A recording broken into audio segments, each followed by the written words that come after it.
Assalamualaikum warahmatullahi wabarakatuh. Perkenalkan, nama saya Diova Sabila. Di sini saya akan mempresentasikan hasil review jurnal yang kedua yang berjudul Analisis Proksimat pada Daun Propagul Mangrove di Ekowisata Mangrove Wonorejo, Surabaya. Nah, perlu kita ketahui bahwa bahan pangan itu merupakan suatu bahan yang dapat dikonsumsi oleh manusia dan sangat penting dalam pertumbuhan manusia sebagai sumber energi yang penting bagi tubuh. Sedangkan bahan pakan merupakan bahan yang dapat dikonsumsi oleh hewan yang sangat penting untuk pertumbuhan hewan sendiri. Indonesia menjadi negara maritim yang memiliki panjang garis pantai mencapai kurang lebih 81.000 km dan terdiri atas 17.502 buah pulau. Indonesia memiliki potensi sumber daya wilayah dan sumber daya alam yang begitu besar yang mampu memberikan sumber pangan dan yang beragam, mulai dari bahan pangan sumber karbohidrat, protein, terus ada juga lemak. Salah satu komoditi yang dapat dijadikan sebagai bahan olahan pakan adalah ekosistem mangrove.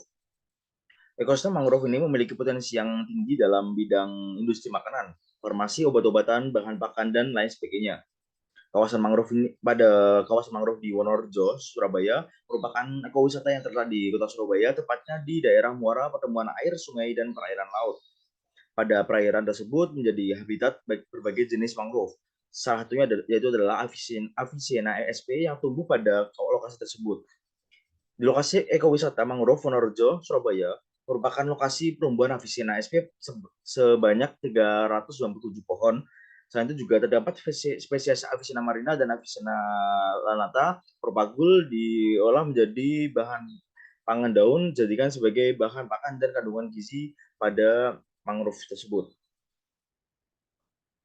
Untuk waktu dan lokasi penelitian dilakukan pada bulan November tahun 2018 hingga Januari 2019. Kemudian lokasi pengambilan sampel dilakukan di Ekowisata Mangrove Wonorejo, Surabaya.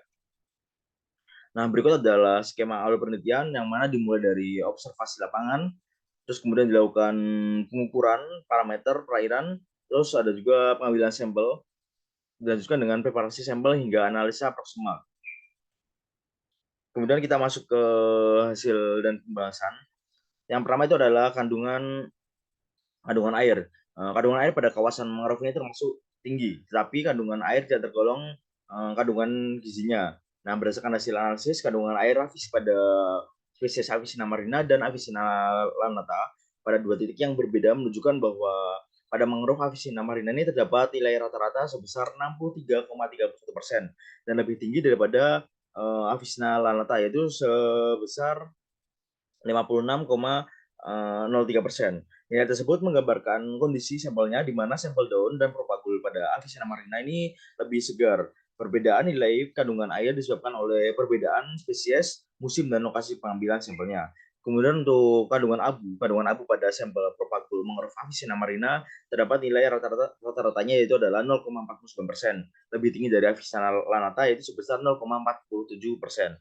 Sedangkan kandungan abu pada sampel daun terdapat nilai rata-rata pada Avicenna marina sebesar 2,72%, lebih tinggi dari Avicenna lanata yaitu adalah 2,29%. Nilai kandungan abu propagul dan daun lebih tinggi pada Avicenna marina dibandingkan dengan Avicenna lanata dikarenakan oleh fluktuasi perairan pada perairan muara sungai yang merupakan tempat tumbuh Avicenna marina.